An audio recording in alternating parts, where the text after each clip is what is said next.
A TV Anamatra entrevista hoje o Dr. Luiz Roberto Barroso e a gente fala hoje sobre os 20 anos da Constituição Federal.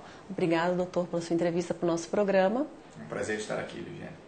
Qual a análise que o senhor faz da evolução dos três poderes nesses 20 anos de Constituição Federal? Eu acho que, no que diz respeito ao Executivo, a Constituição de 88 conseguiu dar um maior equilíbrio e retirar, em alguma medida, a hegemonia do Executivo que vinha do regime militar, mas, ainda assim, eu penso que o presidencialismo brasileiro é de excessiva concentração de poderes e penso que nós deveríamos investir energia em um modelo de atenuação desse presidencialismo para imunizá-lo de tentações autoritárias. E penso que modelos alternativos como o que foi adotado em Portugal e na França, de semipresidencialismo, são modelos que devem ser considerados. Em relação ao poder legislativo, eu acho que ele recuperou as suas prerrogativas, embora nunca tenha mais voltado a ser verdadeiramente legislativo, a um certo protagonismo do executivo nessa matéria, seja com medidas provisórias, seja pela iniciativa dos projetos de lei, mas o Legislativo desviou um pouco a sua atividade para uma função de fiscalização. As comissões parlamentares de inquérito ganharam grande expressão e visibilidade. Eu acho que o Legislativo é, no Brasil, a principal vítima de um sistema político que está precisando ser reformado e que levou a um certo descolamento entre a sociedade civil e a classe política, e acho que devíamos investir energia nisso. Não há democracia sem um legislativo representativo, forte, dotado de credibilidade. Portanto, eu acho que a reforma política deve ter isso em conta. E o poder que mais se beneficiou da estrutura constitucional nos últimos 20 anos, certamente foi o poder judiciário, que, a meu ver, passa por um momento de vertiginosa ascensão política e institucional, que tem muitas causas. A recuperação das prerrogativas pelos juízes, o judiciário deixou de ser um departamento técnico especializado e passou a ser um poder político que disputa lugar com os outros poderes e ocupa um espaço no imaginário da sociedade. Eu acho que a nova Constituição criou novos direitos, novas ações, novas hipóteses de tutela coletiva, o que aumentou a demanda por justiça da sociedade brasileira. Nós temos um sistema de jurisdição constitucional e de controle de constitucionalidade que dá muito poder ao judiciário, desde a primeira instância até o Supremo Tribunal Federal. Acho que uma certa disfuncionalidade do legislativo nessa quadra fez com que o judiciário expandisse em alguma medida o seu papel. Esse é um fenômeno que já ocorreu em outros estados. Esse aspas, ativismo judicial, fecha aspas, é um movimento pendular que ocorre em diferentes partes do mundo, de acordo com a legitimidade democrática de cada poder a cada tempo. Acho que o Ministério Público teve uma reconfiguração dentro da Constituição, que também modificou o seu papel e deu relevo ao seu papel.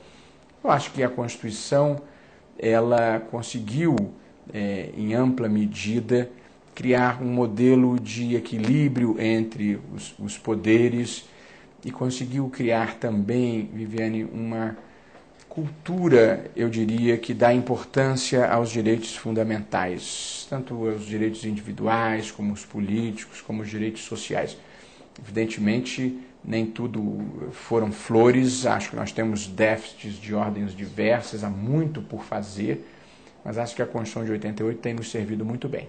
A gente tem essa ascensão do judiciário, mas é sempre importante essa judicialização equilibrada com a constitucionalização também, no respeito aos direitos fundamentais. Isso é importante. Eu acho que o que legitima a atuação do judiciário é ele agir em nome da Constituição e para concretizar a Constituição. O judiciário não tem vontade política própria, os seus membros não são eleitos, e acho que onde o processo político majoritário tenha se manifestado, sobretudo por meio de leis compatíveis com a Constituição, o judiciário deve ser deferente para com as decisões políticas dos outros poderes.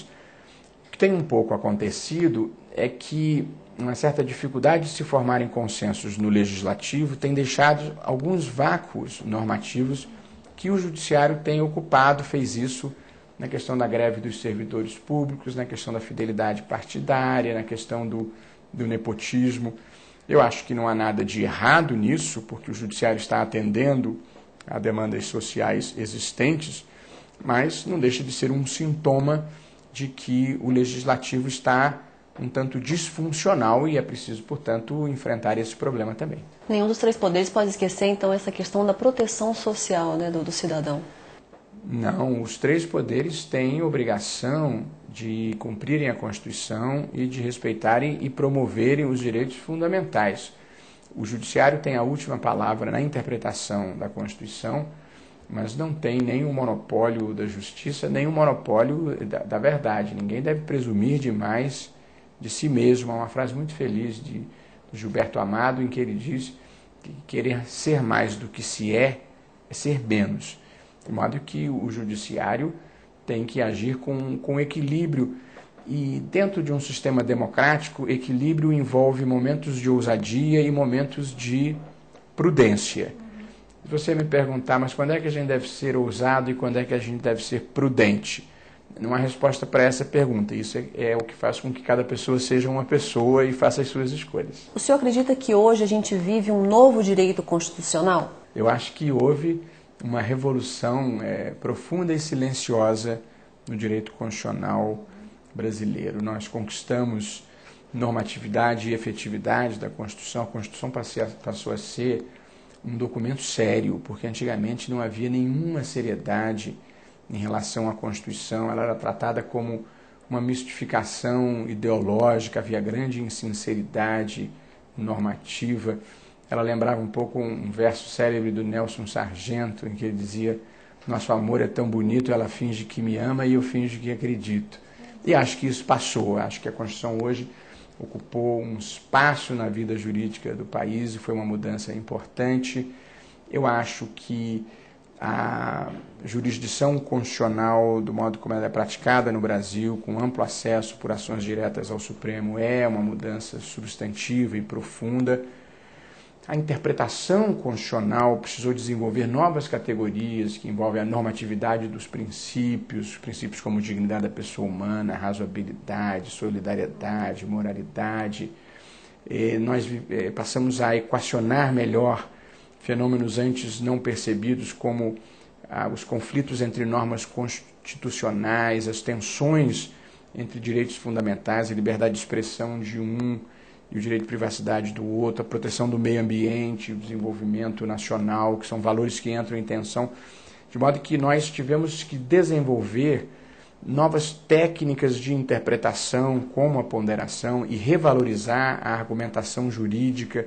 O juiz deixou de ser um técnico que revela as soluções que estão prontas na lei. Em muitas situações ele é coparticipante do processo de criação da melhor solução para o caso concreto, porque se você tem duas normas constitucionais que sugerem soluções diferentes, e como essas normas não têm hierarquia entre elas, o juiz é que tem que construir argumentativamente a solução constitucionalmente adequada, com as consequências complexas sobre a segurança jurídica, sobre a objetividade.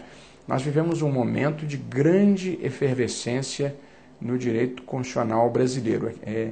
No nosso domínio hoje é possível morrer de susto, mas de tédio em nenhuma hipótese. O senhor participou de 2 julgamentos importantes no Supremo Tribunal Federal, que é a pesquisa com as células tronco embrionárias e também a questão dos anencéfalos. Como é lidar com isso dentro do Supremo? É difícil? Como é que o senhor vê isso dentro do Supremo Tribunal Federal? Eu não diria dificuldade, não. Eu gosto muito do que faço e há causas difíceis. A vida é feita de vitórias e de derrotas. Ninguém ganha sempre. A gente tem que estar preparado para ganhar, para perder. Deve ter respeito pelo tribunal e pelas pessoas, independentemente de ganhar ou de perder. Eu gosto de dizer que quem pensa diferente de mim não é meu adversário, não é meu inimigo, é meu parceiro na construção de um mundo plural. A interlocução com o Supremo é uma interlocução muito rica. O Supremo vive um momento, uma composição de grande qualificação técnica, muito plural, portanto é um exercício de dialética e de interlocução com pessoas qualificadas.